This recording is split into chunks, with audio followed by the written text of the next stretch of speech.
the Eighth Amendment. Pater has witnessed up close the manipulation and lies used to push for abortion on demand in Ireland. Please, give it up for Pater!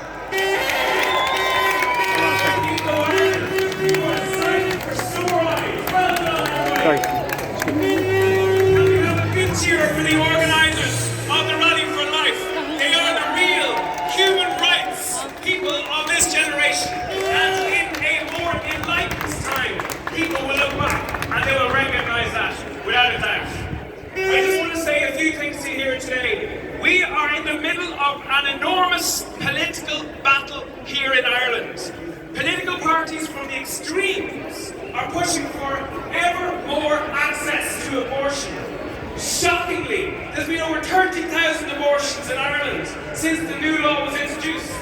But even that number doesn't seem to be enough for some of these people on the extremes.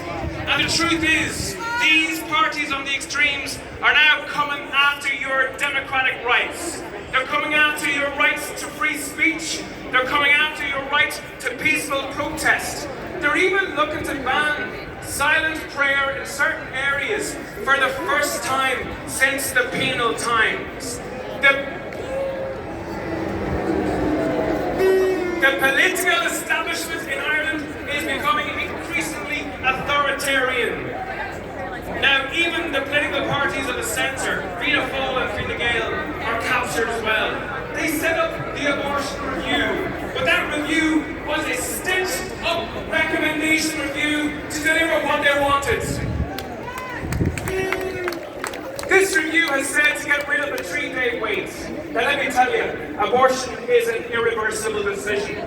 The baby can't be brought back to life after an abortion. It's an enormous decision, and women should be allowed to think about that.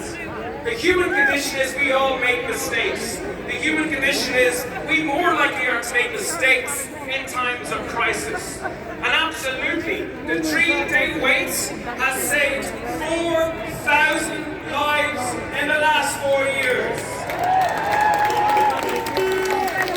What's amazed me is that the author of this report couldn't find one of those women to speak to when she decided to write up that report. It amazed me she didn't speak to one of those women in terms who are now raising their own children in their own homes. And it's also incredible that the abortion review team did not speak to one of the 130 women who are suing the state currently for adverse reactions in relation to those abortions. They did not speak to the mother of baby Christopher, who was a healthy child who was aborted in a late-term abortion under the so-called fatal fetal abnormality review. Now, many of the political establishment are complaining about the consultative form of neutrality, but that stitch-up doesn't come in to hold a candle to the stitch-up that happened to the abortion review, and none of the political parties will even mention that at all. It also amazes me that the author of this report and the political establishment are now looking to decriminalise abortion up until birth. That means that a fully formed, individual living human being will have literally no protection in terms of abortion in the near future. That's an incredible thing. And I want to give a massive round of applause for the Doctors for Life who are here with us here today as well. It's incredible that the abortion review stated, the author of the abortion review stated that she thought that doctors, nurses and healthcare workers who are pro-life should not be employed in the healthcare service in the future. That is absolutely wrong, and it will not happen on our watch. Isn't it amazing when there's 1 million people on hospital waiting lists, when there's 700 missing consultants, when doctors are as rare as hen's teeth? Abortion campaigners are now saying we shouldn't employ people who believe that the right to life is a human right.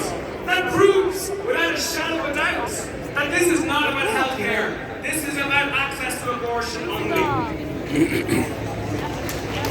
Now, 4 years, 30,000 individual living human beings have had their lives taken. 98% of those were carried out in healthy mothers and healthy children. That's the equivalent of 1,100 classrooms of children deleted from our society. It's the equivalent of Kilkenny City being wiped out in 4 years. It's an incredible thing. And that figure is only going to get bigger unless there's a pushback. And I believe there has to be a political pushback to what's happening. Can I have a couple more? The scale of this humanitarian crisis challenges every single one of us individually. We all live under the same sky, and we are all responsible for each other, especially those who are most vulnerable in society. We cannot stand by and do nothing in the next while. So if you're not part of the solution, you are part of the problem. We cannot walk away from this rally today and do nothing until next year. We have to hit the government where it hurts, and it hurts in the ballot box. There are local and European elections in 10 months. This rally is a call to action. Play your part in getting pro-life people elected across the country. Become politically active yourself. Today there are 82 representatives going through the crowd. I am asking you from the bottom of my heart, go to those representatives with their clipboards, give them your number and sign up to support. Don't get angry, let's get organized. If there's no political cost to the direction of travel, to the political establishment in terms of ever-increasing abortion, they will accelerate that direction. In the words of Martin Luther King, the time is always right to do what is right.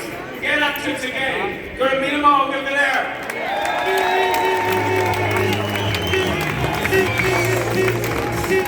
Absolutely fantastic. Thank you so much, Patrick. And thank you for standing up for all the life in the Dáil. Now I'd like to introduce to the stage an inspirational and very, very handsome Conor O'Dowd. Conor O'Dowd is a college student and a very talented chef. As a man with Down syndrome, he has been outspoken in the defence of the unborn babies diagnosed with the same condition in Ireland, who are significantly increased at the risk of being aborted due to having Down syndrome. In December 2022, he wrote a letter to the Master of the Rotunda, Dr. Fergal Malone, urging him to